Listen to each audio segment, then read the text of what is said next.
Okay, I'm gonna take you guys on the journey of my first time making pupusas.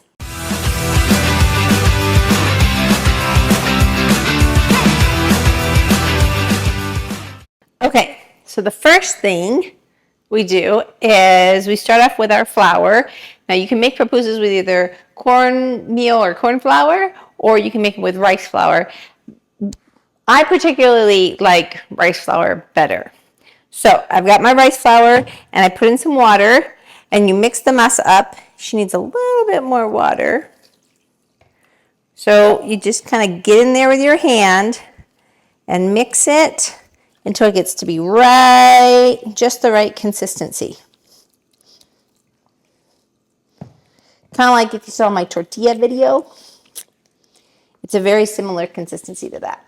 So once your masa is ready to go, now since this is rice flour, it's I guess the way that it's different from the tortillas that we made in the other video is that you knew the tortilla masa was good when it was wasn't sticking to your hand anymore, but since this is rice flour, it's gonna stick to your hand. So it's really important with these guys that you get a little bit of oil and you get your fingers and your hands nice and oiled up so the pupusa doesn't stick. So the most common pupusa, or I guess I'd say the most popular pupusa, is called a revuelto. And that includes a little bit of chicharrones. Chicharrones is, it's pork. It's cooked pork. And some people like to put tomatoes and onions and maybe a little bit of chili with their chicharrones. Or you can just do it straight up, a little bit of cooked pork. So put a little bit of the chicharrones. Then the next thing is quesillo. Quesillo is the cheese they make down here. In the States, cheese is all really hard, but they make the cheese down here, it's more soft and kind of like if you've ever had a soft mozzarella. So this is quesillo, and we're going to put a little bit of quesillo in there, which I think almost all pupusas have quesillo in them, except for the squash ones. And last but definitely not least, refried beans. So you take some of these, or frijoles molidos.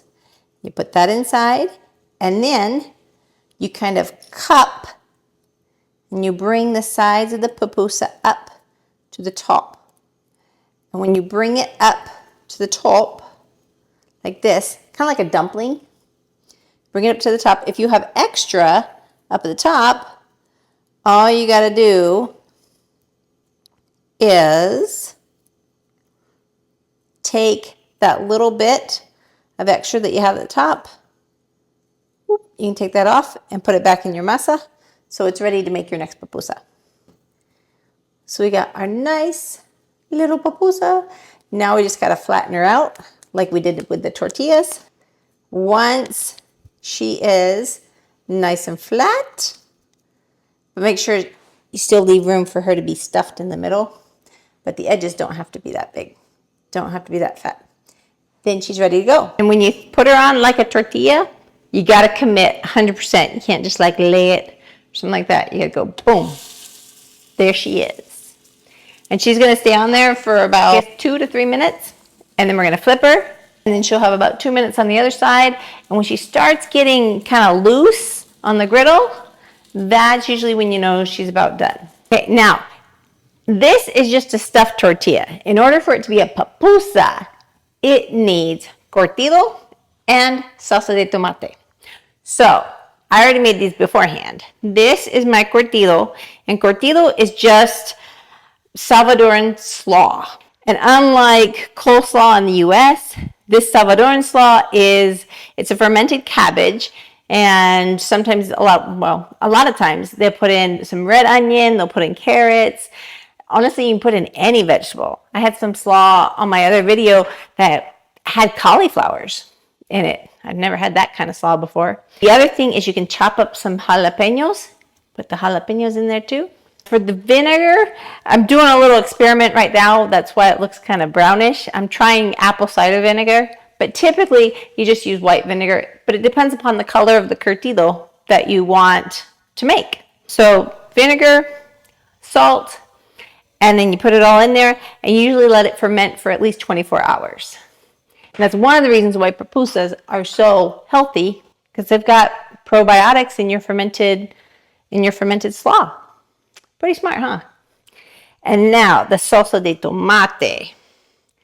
Now the salsa de tomate here, this is made fresh.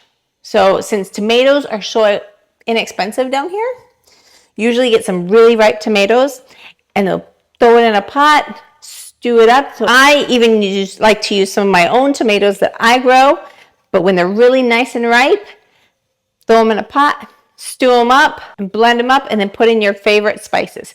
Now, if you're going and getting pupusas out and about, sometimes the salsa de tomate, people will put in a little bit of like chili powder, or they'll put in their own little spices. Woo. Which can be good or bad. It just depends on your preference. That little sizzle, that's the cheese. Oh yeah, baby. Not much better than that little grilled cheese that comes right out of the side of your pupusa. You'll see. So when the sides are starting to get dry and it's still nice and wet in the middle, that's when it's time to flip. And you can just whoop, and it should be nice and loose too. See that? You see that nice little burnt cheese coming out there? Get excited. There's also other types of pupusas. You can put anything inside, but the most common ones are bean and cheese, loroco. There's some de ayote or squash. And there's mora, which is a type of, it's a leafy green down here. And there's chipalin. And chipalin is another type of leafy green. It looks so good.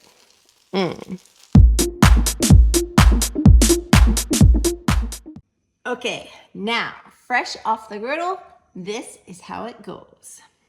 You take your pupusa, and as I've said in some of my other videos, if you're Salvadorian, what you do is you take your curtido and you put it kind of on the side, and you take a little bit of your salsa de tomate and you put that with your curtido and you tear. So you take the side of your pupusa and you tear a little bit off, just like this, and you kind of pinch. You take your pupusa, you take the two sides, and you pinch the curtido with the salsa de tomate all together in one.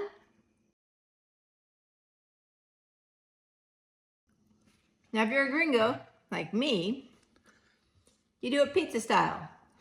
And you put your curtido on top, a nice big layer of nice fermented cabbage with tons of probiotics and all that good healthy stuff that you usually have to take like a supplement for. You don't have to take that. You like naturally are just healthier just living in El Salvador. It's one of the main reasons why I moved here. And I love it. Then you put your salsa de tomate right on top. Happy day. And then you can eat it like a pizza.